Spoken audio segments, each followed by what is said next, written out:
Some things are just unexplainable. Those flashes of light, that knowing that you have just before something happens, or that voice in your head that's helping you solve whatever difficulty you may be experiencing. Sure, you can pretend it isn't happening or act like it's no big deal, but wouldn't you rather know who you're talking to, where that assistance is coming from, and whether you can trust it? We live in a physical world that we can see and touch, but everything in that world is made up of energy. So those things you thought were unexplainable are just bits of energy you may be unable to see. Welcome, everyone. It's Marcia Martin, the Heart Healer, here with you on Angel Heart Radio.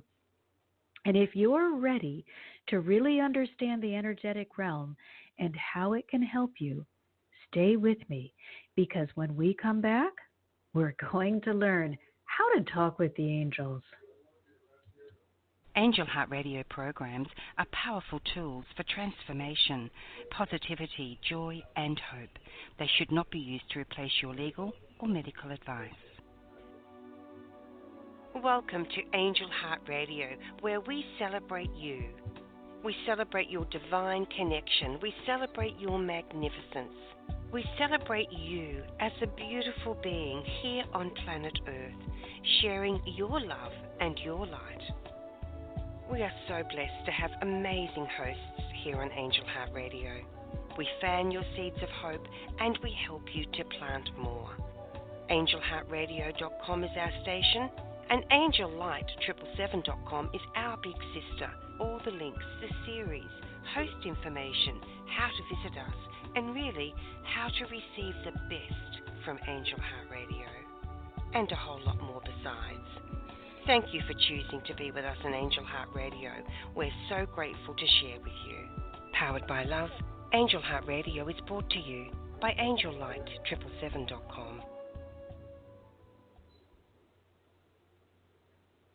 Everything is energy. Nothing exists that is made from some other substance. Everything is energy. We just have to get used to that concept, and then we're going to have a much easier time talking with the energetic realm. The only difference between the physical and the spiritual is not what they're made of, but how quickly they move. So when you are looking at something that appears solid in the physical realm, you're looking at something that has slow-moving particles. When you're looking at the spiritual, especially the energetic realm, the angels, it is a very fast vibration and very difficult to see. It's one of the reasons that we don't regularly see the angels in our physical realm, is because it requires of them a great amount of energy to slow themselves down to the point where we can see them. So we need to learn to walk more by faith and not by sight. The difference is only that a slower particle can be seen by our physical eyes, and the fast ones may appear as a mist or flashing lights or just an impression of something. Oftentimes, we may call that a ghost. And often you will see flashes of light in different colors, and that will generally represent the angels, because remember, each of the angels is associated with a different color frequency because they have different strengths in different areas. So when they are flashing a particular color, they may be sharing with you who they are. Flash of blue, it would be Archangel Michael. A flash of green, it would be Archangel Raphael. Flash of violet, it's Saint Germain, and so on. The color would help you identify them. So now we have our first caller. And before we begin, as always, if you feel that you're sharing information that may be personal or sensitive, you do not have to use your given name. But I do need a name to call you. So calling from 951. No, it didn't. There we go. Calling from 951. How are you today? Hi, Marcia. It's Nathaniel calling in. I'm doing pretty good. Well, hello. How did your surgery go? You had a lot of angels with you. I know that for sure. Great. Yeah, it's been a couple of weeks. We went to the lab and they tested the lymph nodes, and they found 2 of 18 that were cancerous. So they want to do chemotherapy now. I was wondering if I should really do that or not, if that's necessary, or just kind of going ahead with it. But, they have me on disability now. I don't want them to take me off that. So it leads to then on December 20th, my financial assistance runs out. So I'm reapplying for that on November 20th is the first day I can apply for that. Otherwise, it's going to cost a lot of money that I don't have. Okay, but they may, I'm thinking they said that it's 50% chance that, they got everything. And if I do chemo, it's 75% chance. But there's a chance of course, losing, my hair, and then the teeth rot out and a lot of other stuff, goes bad. So I may try a treatment or two of it and not continue, or, I'm not sure. Well, these are really important concerns, and it's very wonderful. I hesitate to use that word because it's not a wonderful circumstance, but it is wonderful to go to the energetic realm when you have decisions that feel as though you don't have the information available to make an accurate decision. Certainly, I am not a medical intuitive. I cannot tell you, oh, this is what I know, or this is what I don't know, or this is what they're sharing with me. That's not something that I do. And so I wouldn't ever want to venture an opinion in that direction. But here's what I want to encourage you to do, and that is we all come with a truth meter, and I find most often that it's located in our heart. And so when we begin accessing situations and we need to understand, would this be good for us or would this not be beneficial?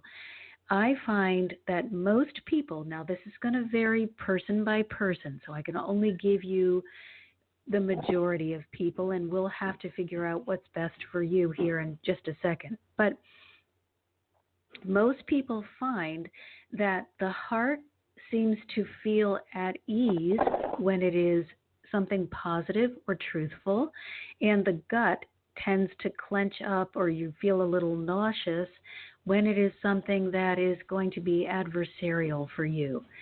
And that's one of the ways that we can communicate with the angels. Of course, one of the heart would be yes, and the gut would be no. That's what most people have found, and we're going to experiment that with that for you in just a minute. But one of the other things that I'm just going to throw out a couple of ways that are easy that the angels can communicate with you. But we have to remember, never are you going to receive a message from the divine that will make you feel shameful, ridiculed, hurt, embarrassed. That is only from the ego. So we got to be really careful, because this is a voice in our head or a feeling somewhere in the body or a vision. It can be replicated to a certain degree, imitated by the ego to a certain degree, except it's most likely that the ego will not be sharing divine truth with you. The ego shares what it believes is going to give it the most life. Now, what does that mean, and why do we even have egos? I used to be quite angry at God for a while because I said, why are we stuck with this competing voice that just seems to get in the way?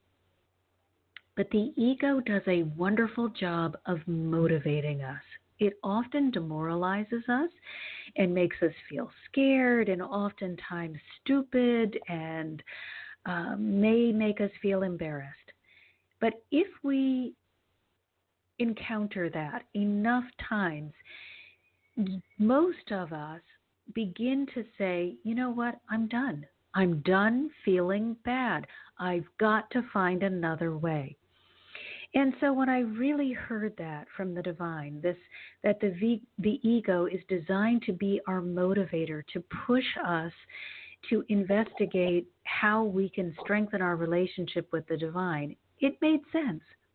Because honestly, if nothing was working against me, I would not have put in the hours and the resources and the dedication that I put in order to really understand.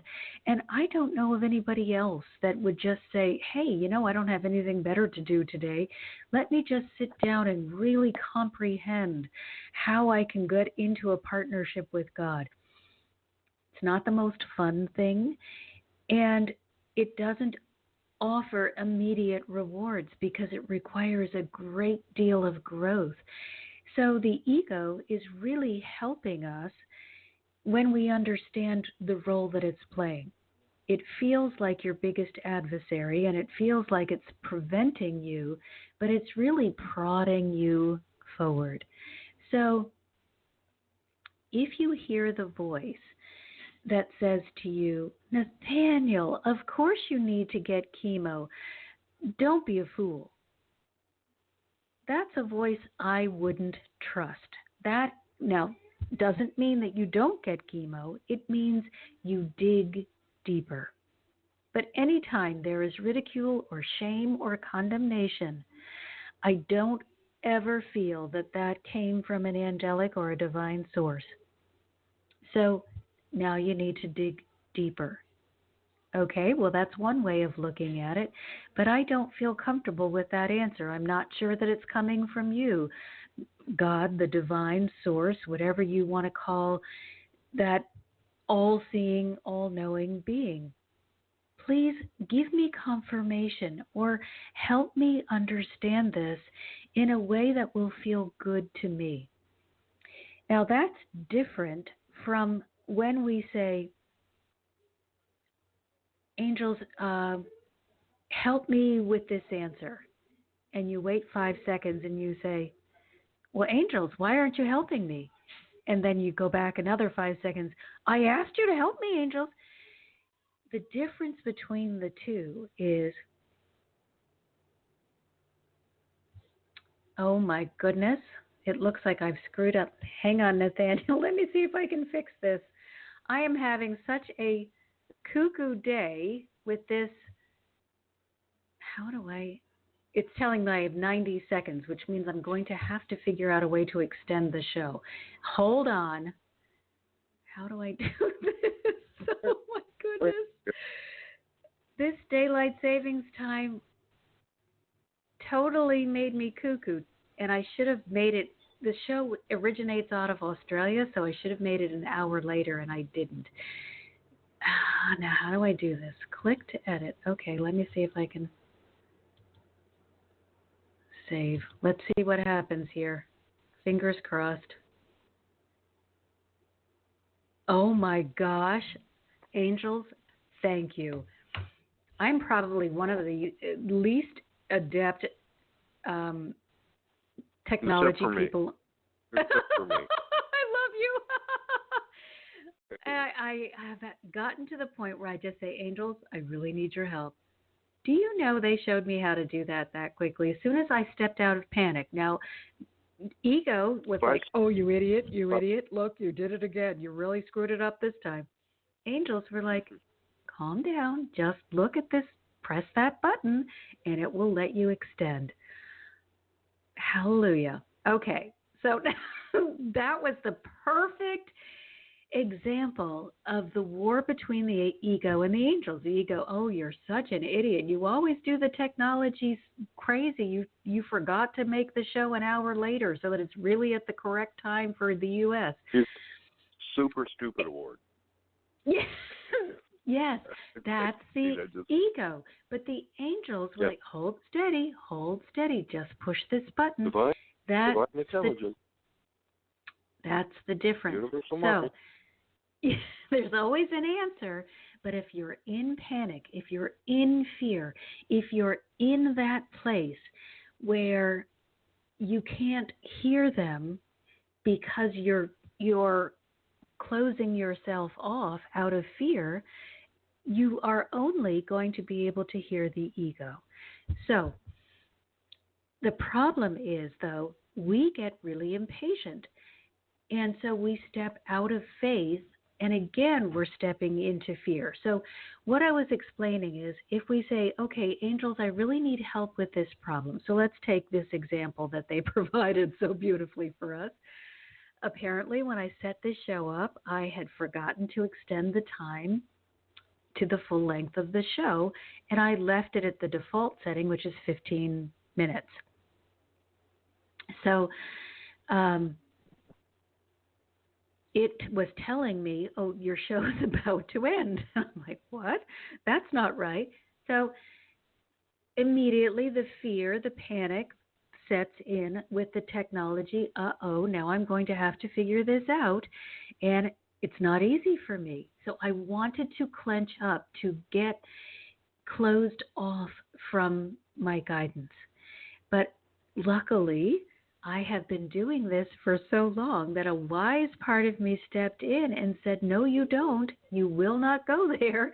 You will stay open and calm so you can receive. But if I had said, angels, you have to help me figure this out. You have to help me figure this out right this minute. And then 2 seconds go by. Angels, I don't have the answer. I don't have the answer. I am not allowing them to commune with me. I am staying in a fear-based place, and I am refusing to participate in the partnership that would provide the answer. So you'll often hear it referred to as digging up your seed. You know, you're supposed to plant your seed of faith in fertile ground. Well, all that means is allow yourself to believe that you are loved by God and that God will answer your prayers. And by God, I mean all of the beings of light in the energetic realm. But the work that we must do is refuse to step into fear. So we ask God for the information. And in this particular case for you, Nathaniel, it would be, angels, I need help understanding whether it would be best for me to participate in chemotherapy or whether I should just not agree. Now, we don't know. And we're not going to make judgments, and we're not going to put our opinion in there. And I don't want you running to Google and Googling it and trying to learn it that way.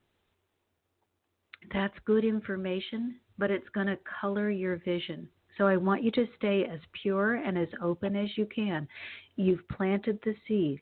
Make sure that the place that you are planting it is a place of faith, and that means that you are willing to trust that the answer will be forthcoming at the right time.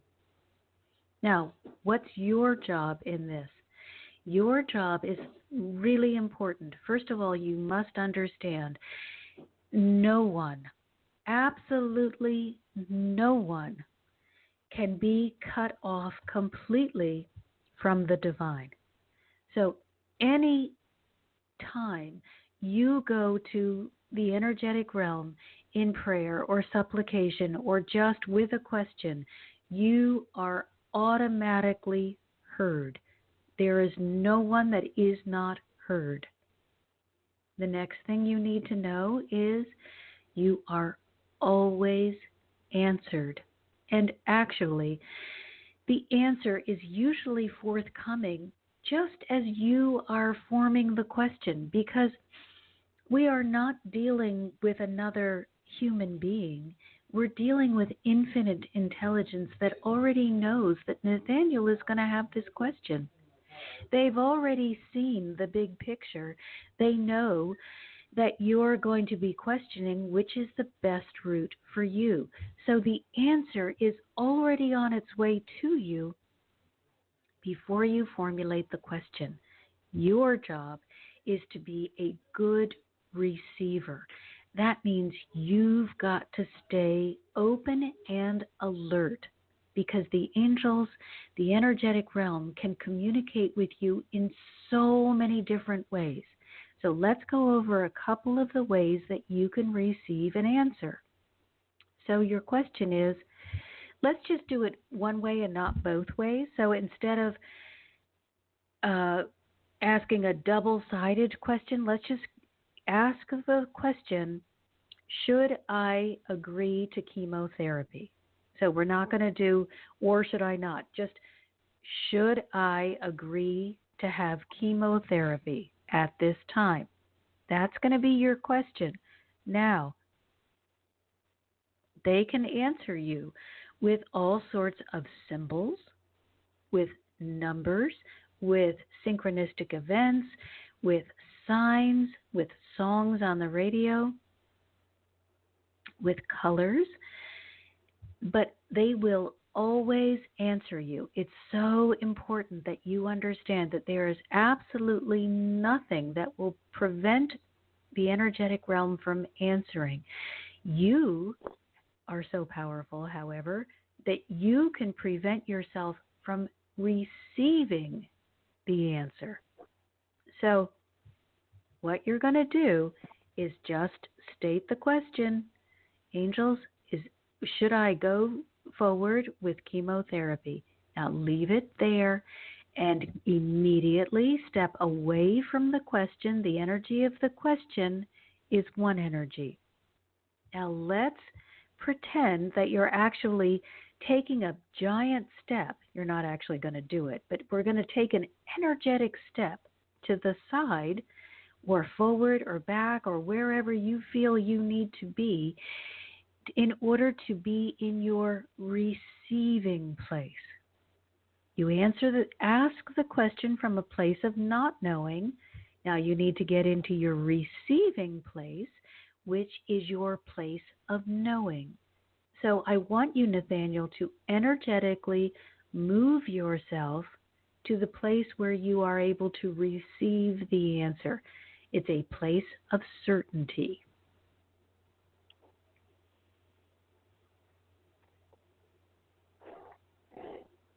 Okay, do you feel like you're in that place? Yes, I do.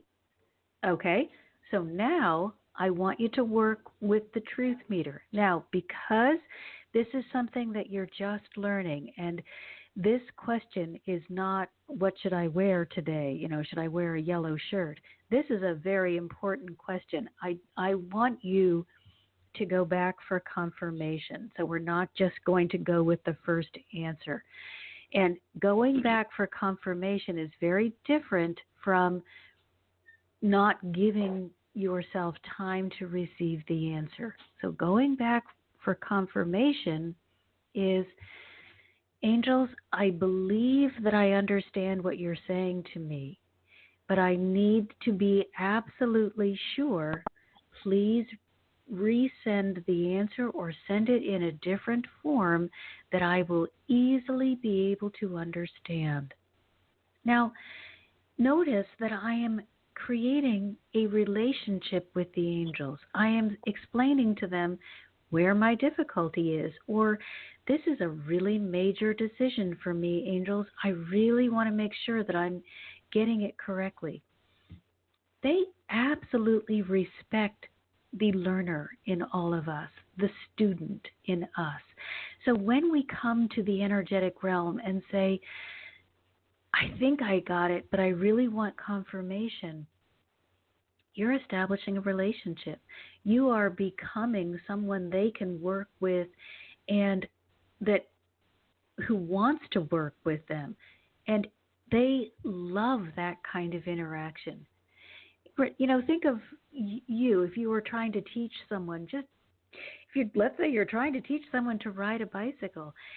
If they say to you, "Oh, I already know how, no thanks," or "I'm not interested," or "You showed me that yesterday," you don't want to help that person again. They're not taking your assistance seriously, or they're Even acting like you don't. connected. They're not connected with you. They're not even listening. They're not. It's not a connection. Right. So Right. when we begin So dialoguing with the angels and saying, "I think I've got it," you are not saying, "Where's my answer? Where's my answer?" That's fear. We're saying, "Okay, this is what I received, angels," or "I noticed this sign, the sequential numbers, or these particular colors, or this song, but I really need confirmation. This is a really big decision for me, and I want to make sure, 100% sure, that I am hearing you or interacting correctly with you." So that's why I don't want you. It's good to practice with things like, "Angels, should I wear a yellow shirt today?" That's just practice. It doesn't matter if you get it wrong. It doesn't matter. Doesn't change your life in any way. It's just good practice. Same thing with parking spots. It's great practice to engage with them and have them share with us where the parking space is located. Not going to change your life, not going to do anything to you, but it will help you learn to interact with them because they are not screaming in your ear. They are not going to jump up and down on your head. It's a very subtle communication, and you've got to get attuned to receiving it. It can be easy to miss if we're not paying attention, but they can send you change, loose change on the ground or on the sidewalk when you're walking, feathers, and I mentioned numbers before and songs on the radio. But the one thing that I really want to share with you is the um, ability to use this truth meter.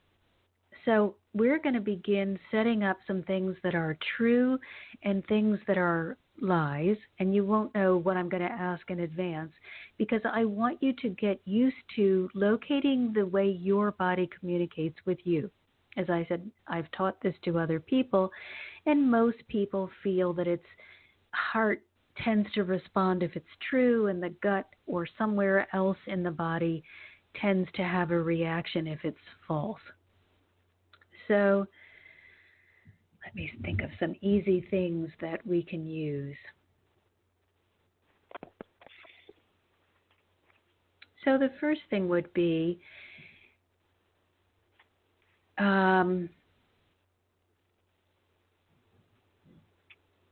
your name is Nathaniel. Where do you feel that in your body? like my heart and kind of my heart and gut and my throat maybe. Okay.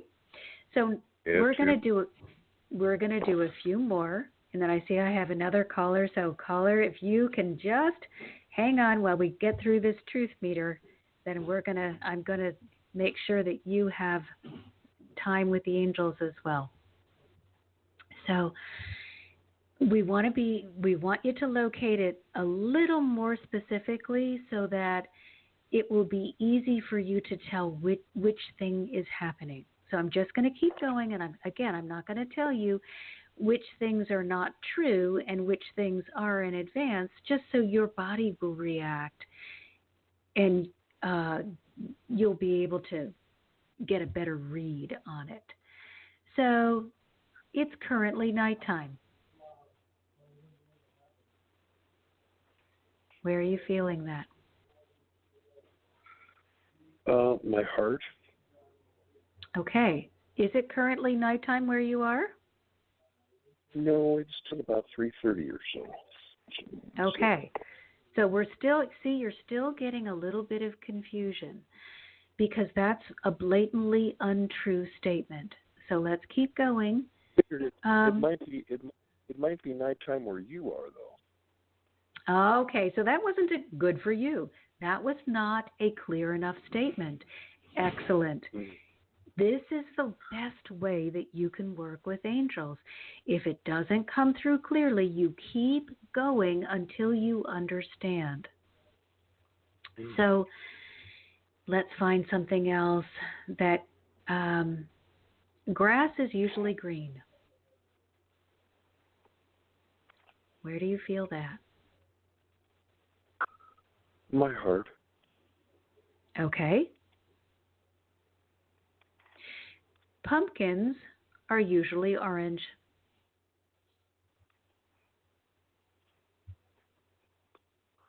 Kind of my heart and throat area. Well, I don't know why. Okay, that's interesting. Now the throat has come up several times. This is good. You're beginning to locate what may be considered truth for you.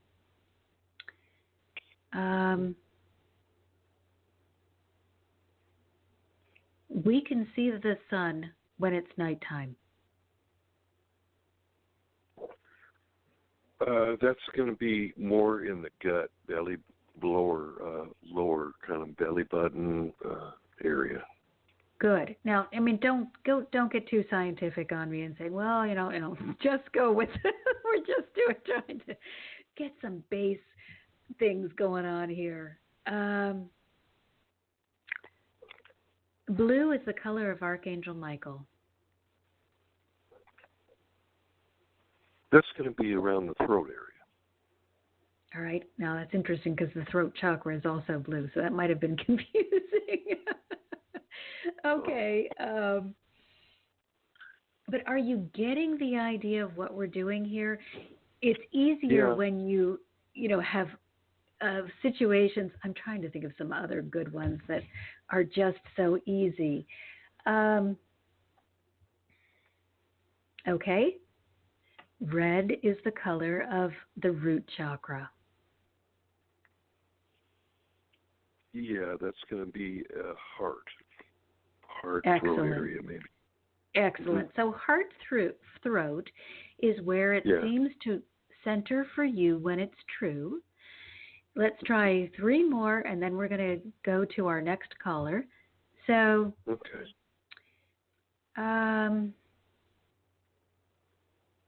Walnut is a dark-colored wood. Walnut stain would be dark wood. I'm not sure about that. Is walnut dark, or is that kind of medium? Don't make it so hard on me. Go with dark, okay? Okay. Don't use your smart brain. Just kind of go with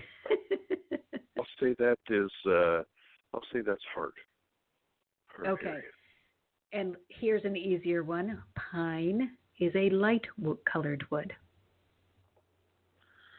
Yes, pine is. So that would All be right. heart.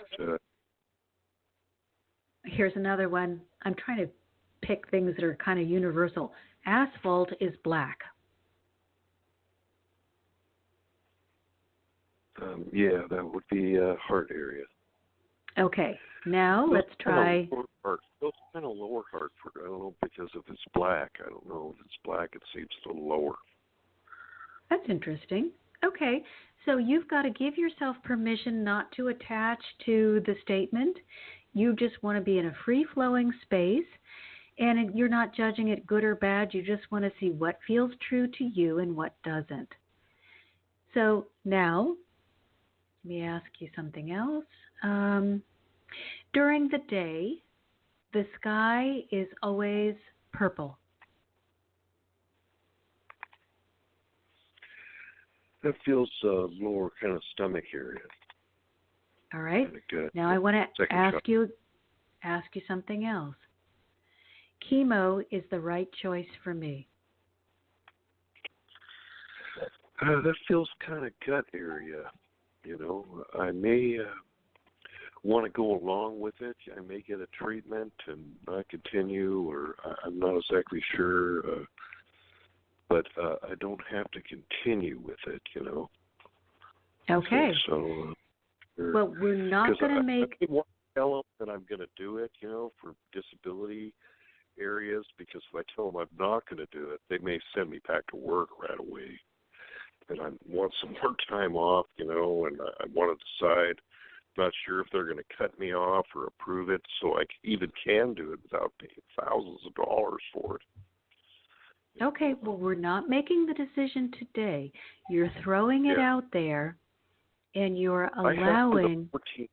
I have to the 14th would be my first day, since my surgery was on the 14th. They don't want to start it until 30 days, till the 14th of November. Okay, you're throwing it out there for now. Yeah, and I want you to just stay open and be on the alert for signs. Now we got to go to another caller. And okay, now it's okay. From 785. You too. Thank you, Nathaniel. Bye-bye. 785. Oh, wait a minute. It's not. There we go. Hi there. Hello, Marcia. Hi, this is Joan calling in. Hi, Joan. Hi, and I have a question for you, and I thought that what you were talking about with how you can actually identify if you're really hearing from the angels or if it's more ego was very, very enlightening and interesting. But here's my question. Do the angels ever give us a true answer, one that comes from them, that takes us down a path of challenge versus ease? Oh, what a brilliant question. Yes. Unfortunately, the answer to that is yes, because they can see the whole picture. And if it's not possible for you to get from point A to point B without going through the challenge, they will send you through the challenge because they know getting you to point B is the most important thing they can do. So they don't do it to punish you. This is why we always get confused, and this is why this is such a brilliant question. Let's say you are, let's just use point A and point B. You're at point A, and you have three choices. You can just stay at point A. You can turn around and go negative point A, or you can go forward to point B. And if you are looking at it from your regular mind and you see all these options laid out in front of you, you see, okay, well, if I just reverse my steps, I can get out of this debacle, and then I won't have to have this big challenge. Or if I just stay here, maybe the whole thing will just blow over and I won't have to deal with this challenge. And you feel like, even though you see that clearly, that there are ways that you don't have to deal with this challenge, you feel like you're being pushed into this incredible growth opportunity. And it may feel like, ick, why are you being so mean? And oftentimes that's when I hear from people, I think God really hates me. However, having not been able to avoid many growth opportunities in my life, I look back and say, oh, thank you so much. Thank you, thank you, thank you. If you had allowed me to take the easy path, I would have circumvented all of this growth. And I wouldn't be able to be doing what I'm doing today. I wouldn't be able to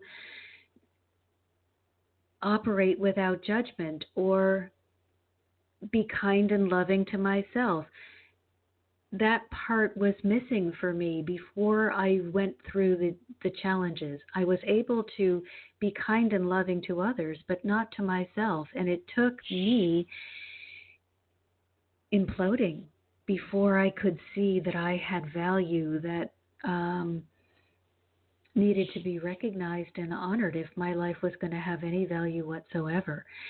So I went kicking and screaming into a few of those challenges, and I am so grateful that they did not encourage me to just turn around and walk the other way. The way that you know that it's an angelic push instead of an ego challenge is that even when you're entering it, you know that this is going to bring you something really fabulous. It's not, you don't go with shame or ridicule hanging over your head. You may not want to be delighted, it may not make you feel like, oh, hooray. But you're not going to feel like they're out to get you. I hope that makes sense.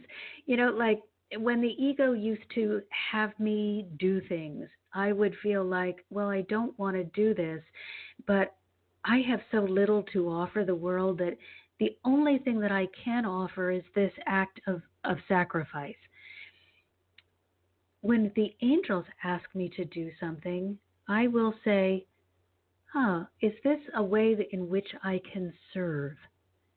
And I understand that when I am serving, I will also receive something of benefit instead of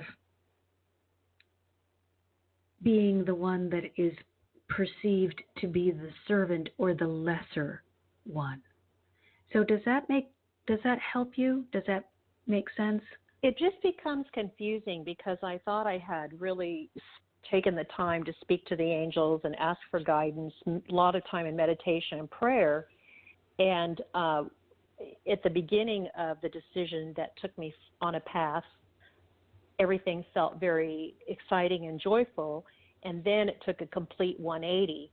And 16 years later, I'm still fighting the situation where I went in with the best of intentions to open a spiritual retreat center with, I thought, the angels, and with, I thought, all the desire to serve, all of the right intentions. And then in very short order, the first steps of that have turned into a 16-year legal battle. So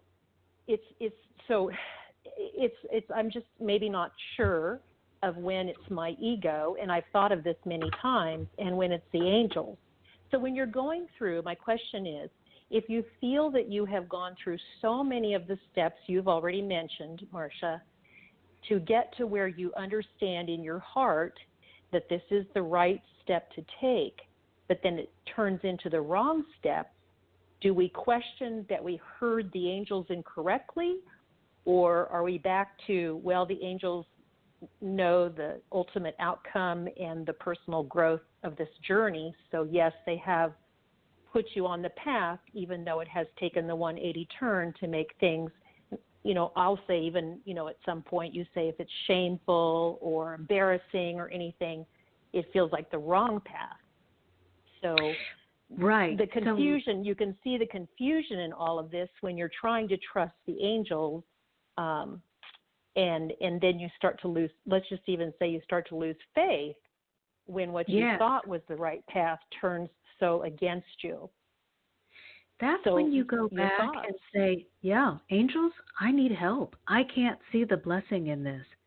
And so I'm going to need your greater vision to be able to help me to see what it was that I needed to learn.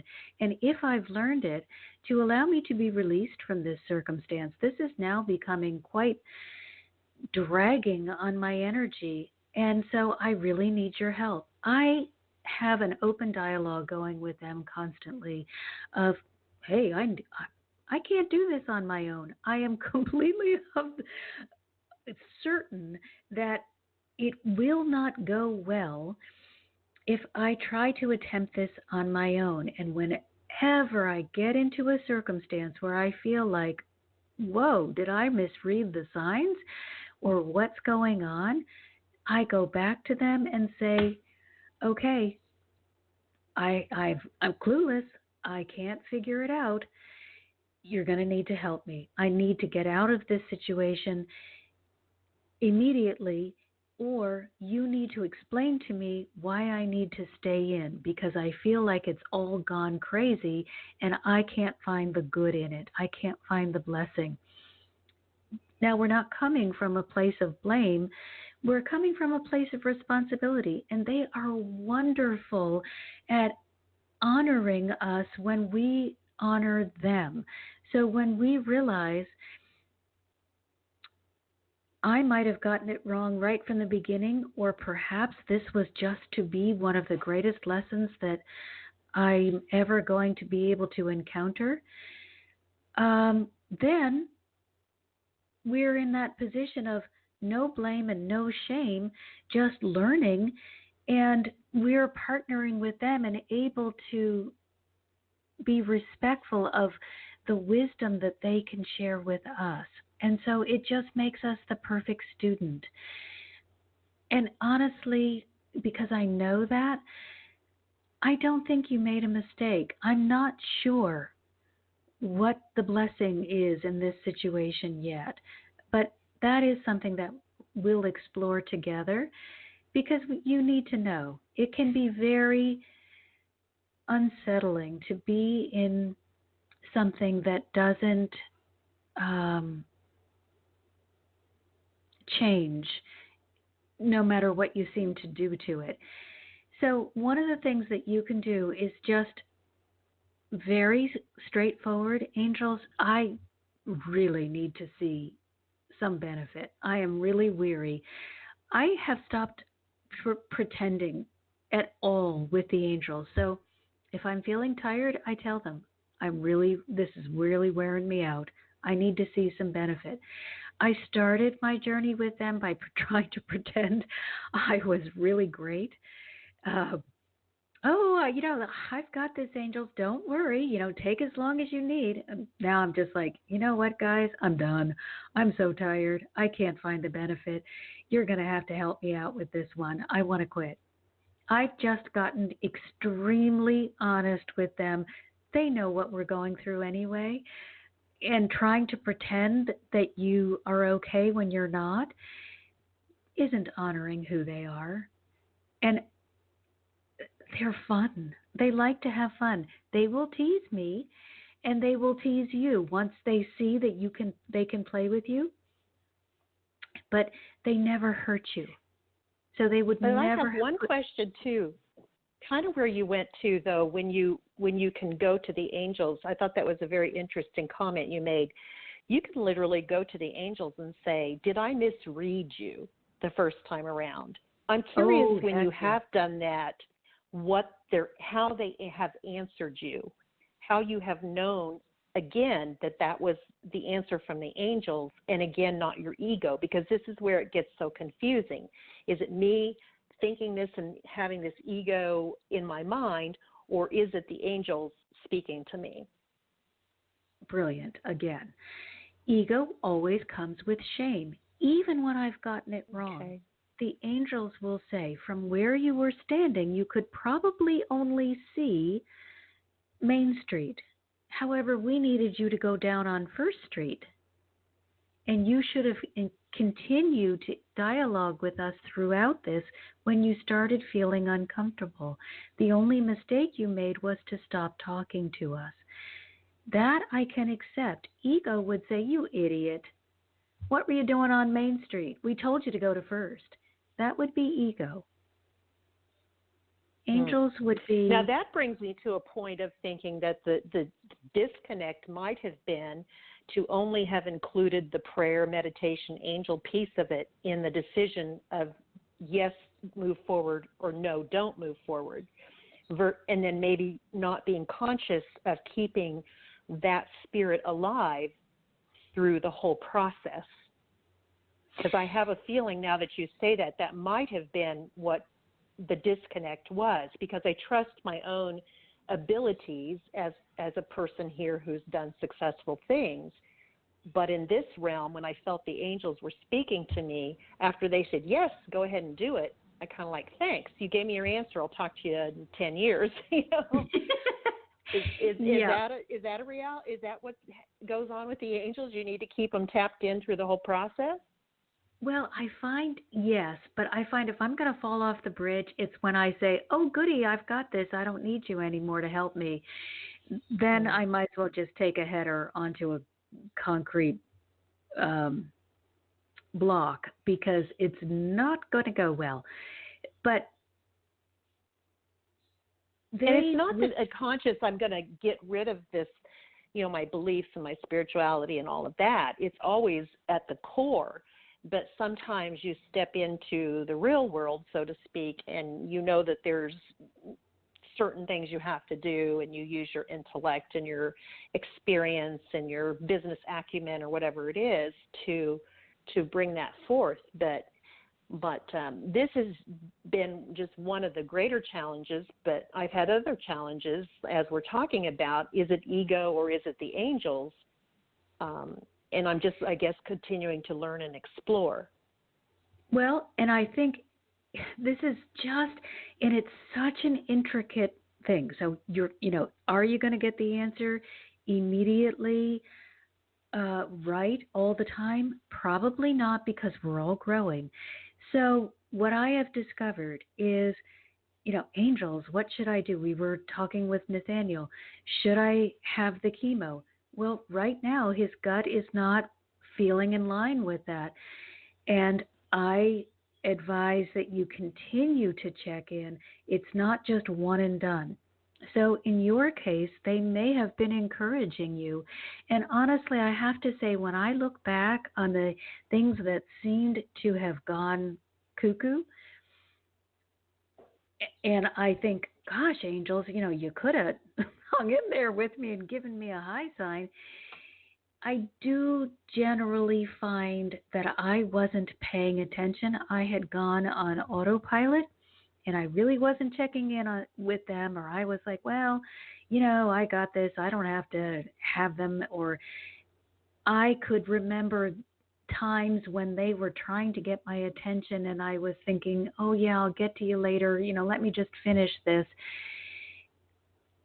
There really are very few times I feel like I asked for their assistance and received one answer and had a situation like yours where it seemed to run off the rails. When I go back, I can see that they were trying to get my attention, or that I was ignoring symptoms or indicators that, I need to go back and ask for more help. You know how sometimes you just kind of get in a groove and you think, I'm just not going to see that stop sign. I'm on a roll here. There were too many stop signs that I ignored along the way. Usually when I get myself in a pickle, those stop signs were there and I just wasn't paying attention. So there's a belief that we shouldn't have obstacles in life, because I see them more as obstacles versus someone that maybe, and it's just maybe just a way of phrasing it differently, versus stop signs. Or is a stop sign more stop and look and think again what direction you're heading in? Yeah, we're definitely going to have obstacles, and especially if it's a life challenge, you're not going to be able to avoid the challenge, the obstacle, whatever you want to call it, until you have overcome it. You're going to keep meeting it again and again and again. But what I mean by stop signs is when I say to the angels, well, angel, should I go to the grocery store today at 4:00? And they say, yeah, sure. And I step out of my house and I immediately get this feeling like I don't need to be doing this, and I do it anyway. Then I am opening myself up for an experience that may be unpleasant, and its only benefit may be to remind me that I am better off staying connected than when I try to live my life from a place of, I got this. Mm-hmm. So, then they would, I decide I'm going to go to the grocery store. I go to the grocery store and I lose my wallet. I can't go back to the angels and blame them because they were telling me, heads up, Marcia, this is not a good time for you to go, or check with us before you go. And then they may have said to me, you really need to pay attention to where you put your wallet at the store today. Oh, okay, now I can go. Ego would say, you're such an idiot. Why did you go to the grocery store when you knew you shouldn't? Of course you lost your wallet. You see the difference between the interactions? One is helping me learn. The other is just trying to make me feel small and foolish. And that's not a bad thing, completely, because after I had had enough ego, I finally rebelled and said, I'm tired of feeling bad. There's got to be something better than this. And that really put me on the path. So for me, ego became an incredible accelerant to my growth. And it sounds to me like this self-talk of ego, which says you're stupid, you're incompetent, whatever it says, is a big piece of this. How do the angels fit into the piece that's called negative self-talk? They're not in that. They will offer you loving correction, but they will not offer you... Do they ever try to warn you against it, or ever bring it to your attention? Oh, there you go. Oh, absolutely. Absolutely. And I have what I call an angel alarm set. So I say to them, when I'm going to run down negative alley, please bring it to my attention. And they will say to me, like when I thought that when I had the wrong time on the show and I thought was not going to be able to do it, my physical self wanted to, oh my gosh, and the angels, calm, are you sure you want to go there? Just look at this button. Look at the button. Don't go there. You sure you want to go? They don't even say don't go there because they always know they honor my free will. So it is just, are you sure you want to go there? Are you going to, do you know what's down that way? let go of it. You don't have to, those kinds of things. Never forcing, don't you dare go down there. You're never going to find the answer. That's not coming from them. They are gentle correctors. Let it go. Look at the button. Just look at the button. Are you sure you want to go there? You're starting to panic. Just look at the button. You don't have to panic. Ego's like, you're an idiot. How stupid can you get? You know this show is is out of Australia. Why didn't you check the time? How is that helpful? That's not helping me. So when you entreated them to help you with this alarm system, was that something you could ask once, or do you ask numerous times, or make it sort of part of your prayer process? How do we entreat them to give us these alarms? Okay, let's all do that together. So right now we're just going to close our eyes, and we're inviting to converse with us and to join with us only those beings that are 100% pure white light. That means they are angelic beings of the energetic realm. They are part of the divine. And now we simply give them permission, and then you state your name. Give you permission, angels, to call to my attention when I am heading off in a direction that will be hurtful to me, negative, or impact me in a harmful or difficult way. Can we And add to that, or impact others? sure, absolutely, because If our they words want, can hurt others, we don't want that either. absolutely. So let's add that. And angels, we ask that you guide us in thinking the thoughts and participating in the activities that are for the highest good of all concerned. And I like to add, angels, I give you permission to read my thoughts, for us to have a conversation that is in my head so that I don't need to speak out loud to you. And then I can hear you anywhere, anytime, and at any place. Now, what happens if you are not clairaudient, if you don't hear them? They can show you signs. You can feel them in your body. They're not confined to words. I do hear them, and I tend to say things like "word here" because I do hear them, and that just comes out of my mouth. So I don't want to confuse anybody. You can see them. People who are quite clairvoyant can see them, or you can feel them in your body. They will communicate with you. Just be friends with them. Create a relationship with them. Angels, I don't think I got that. Can you send it again? It didn't happen for me immediately. It took me a while to have the relationship with them, and I played with different things. This angel alarm, I finally was out of frustration. Angels, if I keep messing up, I really need help. How can you help me?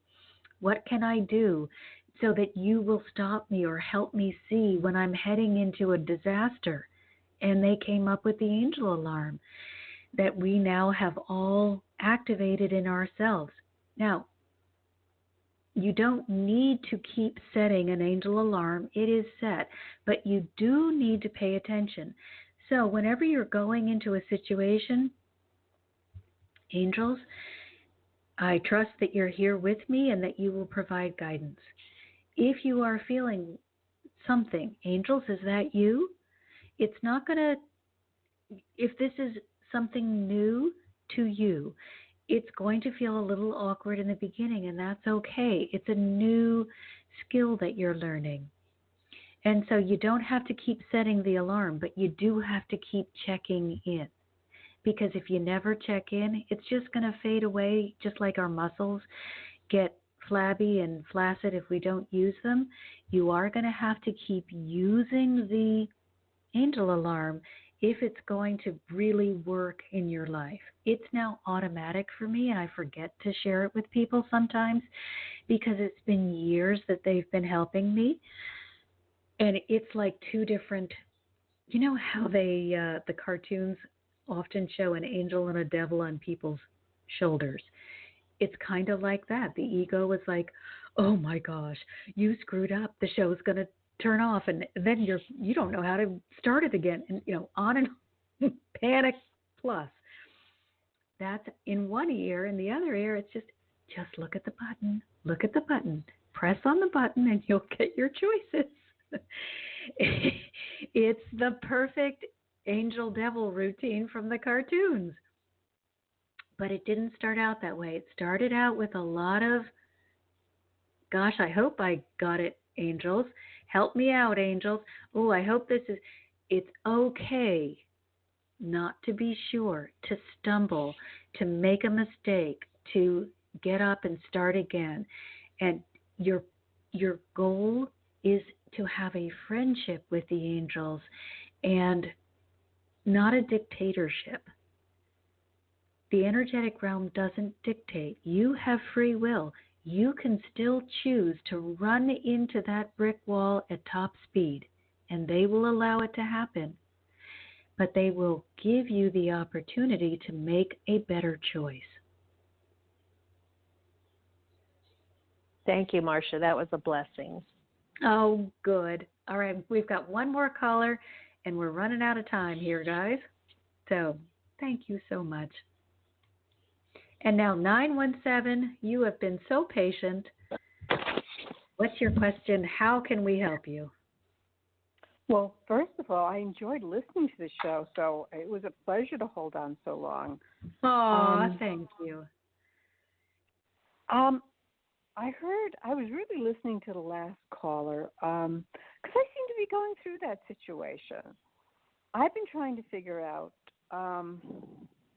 why I'm in the same situation at work. Have I not learned the lesson? I thought I did.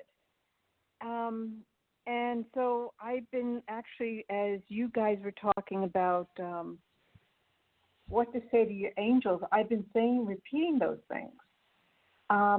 Well, actually, can we talk about that? Do you see whether or not I've learned this lesson? Have I figured out what the lesson is? So can you explain to me what's happening at work? Give us a little bit of background. Work. My job duties changed drastically over the years, and I'm really no longer performing the job for which I was hired. And it's not a promotion. It's just that I'm doing, I think, which is tasks that are really not within my skill set, which I have no interest in. But it's a small place, and I've ended up doing it just because I like to help out. And it's like, I think I gave too willing. I think one of the lessons I learned is that I gave too willingly and accepted these tasks. And I think it's been to my detriment. Yeah. Okay. Let's analyze that part, and then we're going to go to the next part, because when you first started talking about work, I kept hearing she's being the servant. I know that one really well. Kind-hearted people love to get in these positions where you overextend yourself trying to be kind. So you're going to have to look at the situation and say, what can I do and feel good about? And where have they crossed the line? And then it's going to be necessary, in order for you to grow from this situation, for you to sit down with them and say, I have been helping you for all these years, and I did take on these tasks, but I really don't feel comfortable doing this. I don't feel that it's within my skill set, and I really want to return to a place where I can shine and be of the most benefit to you, and get back into a way in which I can enjoy my work life. Work has gone from a place of joy to a place of drudgery, and I'm really don't want that to continue. So one of the things that Mother God is really adamant about is understanding the difference between selfless and selfish. And almost every heart-centered person has that confused. Selfish is not when you are looking out for yourself. She defines selfish as trying to do it on your own without divine guidance and divine assistance. She defines selfless as the person who is willing to align themselves with the divine and then agrees to fill themselves up completely, and then from the overflow give to whatever situation or people may be needing help. Most heart-centered people just empty themselves until they are without a drop of water trying to serve. But that's the old paradigm. And it's time for you to realize, hey, I'm being taken advantage of. This doesn't feel good. It doesn't honor me, and I'm not enjoying it. And if you need to love yourself so much that you're willing to stand up and say, even if it requires getting another job, I must honor myself and love myself so much that I will not put up with being in a position that doesn't feel nice. You're not doing your best work when you don't feel loved or appreciated or excited about what you're doing. And if they really knew who you were, they would, or if they were really a smart employer, they would say, we need to put everyone in a position that feels good to them, where they can really stretch and grow and learn more about this skill that they already are proficient at. So, in other words, it would be if somebody said to me, okay, Marcia, you're going to have to be the computer person in the company. I mean, first of all, they would be idiots because that's really a dumb thing. But it would be immediately asking me to work at a quarter capacity of my ability because that's all the computer knowledge I have. It would eliminate me from being able to be creative because I would be trying to understand technical jargon that doesn't even make sense to me. So all of my time would be spent trying to understand the terminology, and none of my time would go toward benefiting the company. If they are not allowing you to perform in the place where your skills are most beneficial, then they're not honoring you and they're making a huge mistake. No, I agree. And actually, we've had discussions regarding what I should be doing for over the last, 14 months, 15 months. So now it's gone on too long. And now you need to say, okay, I'm really clear. So here's the next thing I'd like you to do. It's called dominant, non-dominant handwriting, and it's going to take you a while to get used to it, but I want you to write on a piece of paper with your dominant hand, the hand that you would use to write checks or give your signature. Angels, what are these, what should I be doing in my job? I'm trying to make a simple question. What job duties should I have, or what should I be doing in my job? You write that out with your dominant hand, and then you switch the pen to your non-dominant hand, and you write whatever comes into your mind. Now, you're going to need to practice because that's a pretty specific question, but I want you to get used to dialoguing with the angels in that way. Or if you're extremely good at seeing or feeling, make a list of all of the job duties and go down the list. I should be handling the computers. And if my stomach just goes, oh, and that would be for me, I'd have to cross that off the list. Make a list of all the things that you're required to do now, and just go down the list and see how you feel about each thing. And then you can present them. Hey, these are my skill strengths. These are the things that I enjoy doing, and these are the things that I am willing to do for this company. And because you have been with them for a considerable period of time, and it's a small company, there should be some give. If there isn't any give, you've outgrown them, and you deserve to look around for something and someone who can honor who you really are. And now let me just explain what happens when we switch the pen from one hand to the other.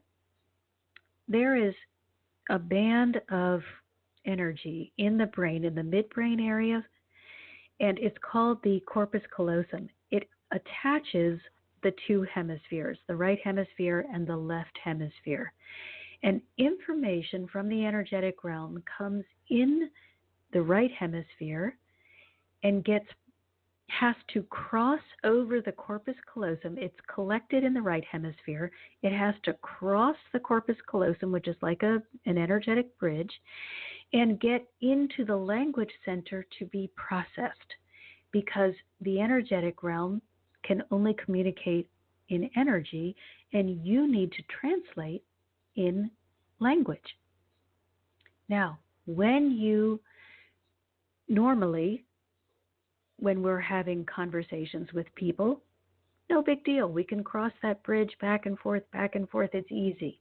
But when we are dealing with an unknown language like energy is when you first get started, it can kind of get stuck in the corpus callosum. It's not used to being good at transferring this energy or being the translator, and it can cause a difficulty. But when you move the pen into the other hand, you are skipping the step of transferring hemispheres, and the information that you received is immediately fed through that hand because the hemispheres go diagonally. So it doesn't matter whether you're left-handed or right-handed. It just right hemisphere goes to left hand and vice versa. And if you are left-handed, then the hemispheres function merely are reversed, but it's the same thing. So if you can hear them clearly, you don't need to switch the pen back and forth. When I am a channel, and when I channel, I could not write with my left hand quickly enough or clearly enough for me to be able to see what the information they were sharing. So I no longer use that technique unless I am completely confused and standing in my own way. And then I will use that.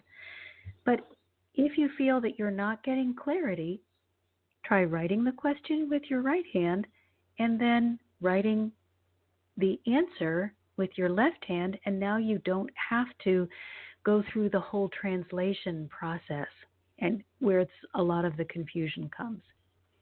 If that doesn't feel comfortable, try making a list of all of the job duties and checking in with your gut about what you should be doing and what you should not be doing.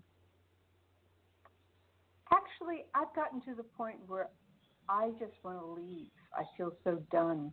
As I mentioned, we've been working out for several months, over a year, regarding transitioning these duties away from me. But always something seems to come up. And I'm so proud of you for saying that. I did not want to say that. That's what I felt that you should do, because I felt that it needed to come from you. I do not feel that you're being honored there. 14 months of discussion is way too long. A week is plenty. 14 months is just an excuse. And it's time for you to begin feeling good. I want you to begin becoming truly selfless, which means you're going to fill up with things that make you feel good. And you're going to give from your overflow. Right now, they've emptied you, and they're asking you to continue to give. And that's not honoring or loving. So I haven't found a new position yet, and that's where it all comes together. I've been asking the angels for help. And I know that there's divine timing and our own timing and so forth. Have I not learned the lesson? Was there another layer to the lesson I had to learn?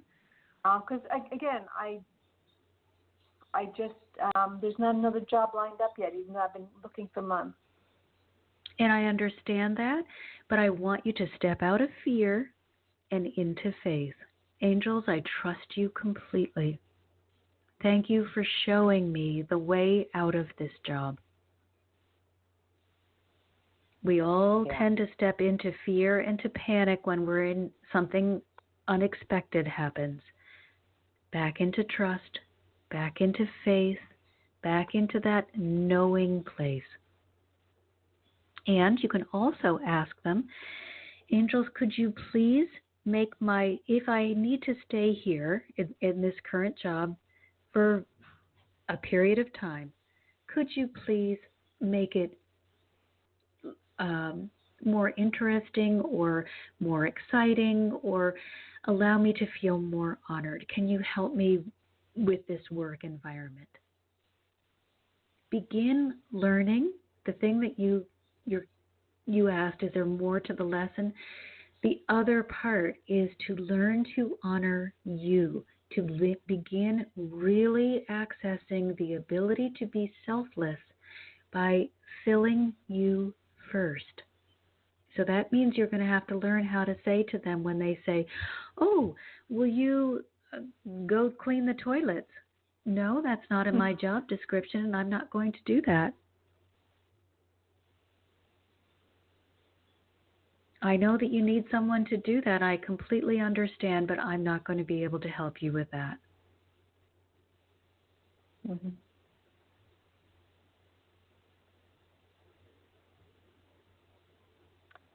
Well, love yourself so much that you're able to only do that which feels good to you. mm-hmm. It's going to take some growing. And I don't mean that in a unloving way. I've been where you are. It's going to feel fabulous. But right now it's a little scary because you've never, ever put yourself first. Ask the angels to help you. Take little baby steps. You're not going to be able to go in there and immediately say, "How dare you ask me to do that? Who do you think I am?" That's not going to come out of your mouth. Don't expect it to. Instead, say, "I'm just not feeling that I'm going to be able to do that for you," or a softer version. You don't have to be tough. You have to be self-loving. And that does mean that everybody isn't going to get their needs met by you. They're going to have to learn how to meet their own needs, and that will help them grow. You're not hurting anyone because you're asking the angels to help you do that which is for the highest good of all concerned. And sometimes that means they have to grow too. And you are not going to be the one that does everything for everybody. Mm-hmm. So your way out the door is to begin pulling back and into that place of self-love. I don't want you coming back from work feeling exhausted, drained, and unappreciated. I want you feeling good. As you feel better and better, you will be faster at manifesting this new job. The opportunities will be able to come to you more easily as you open up to really feeling good about you.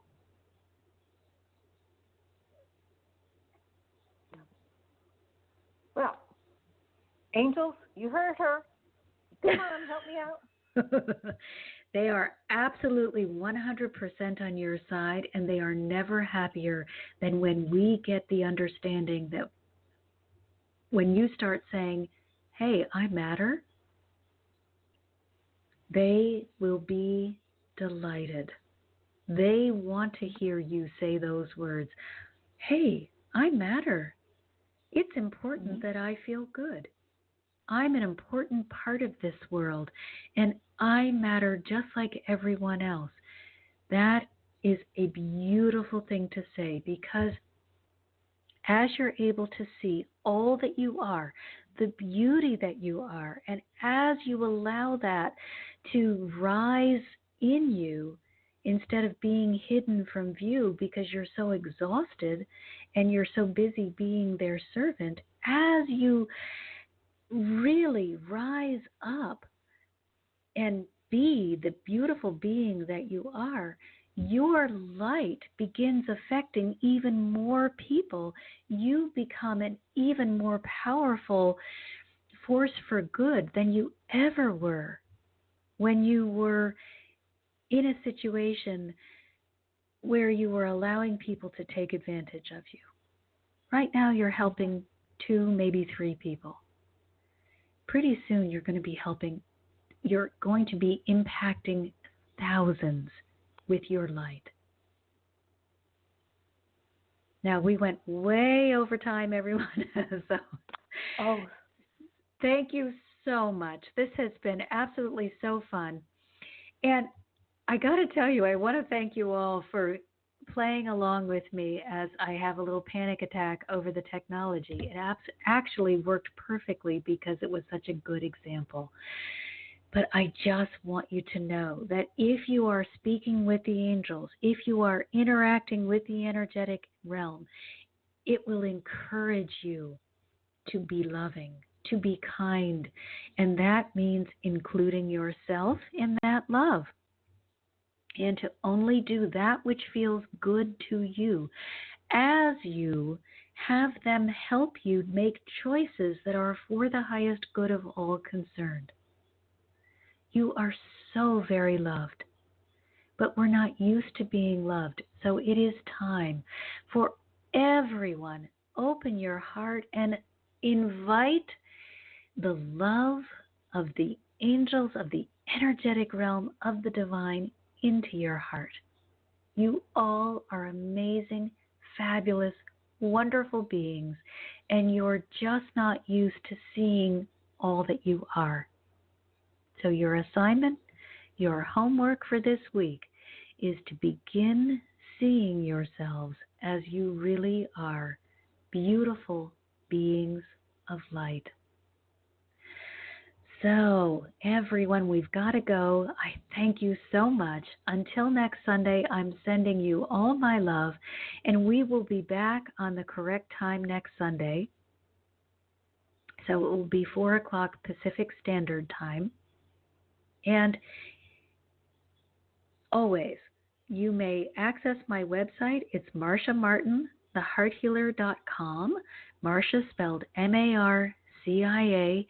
And on my website, there are free resources that you are welcome to take advantage of. Please, these blogs are channeled from the divine. I learn so much by writing these blogs because I'm learning just like you are.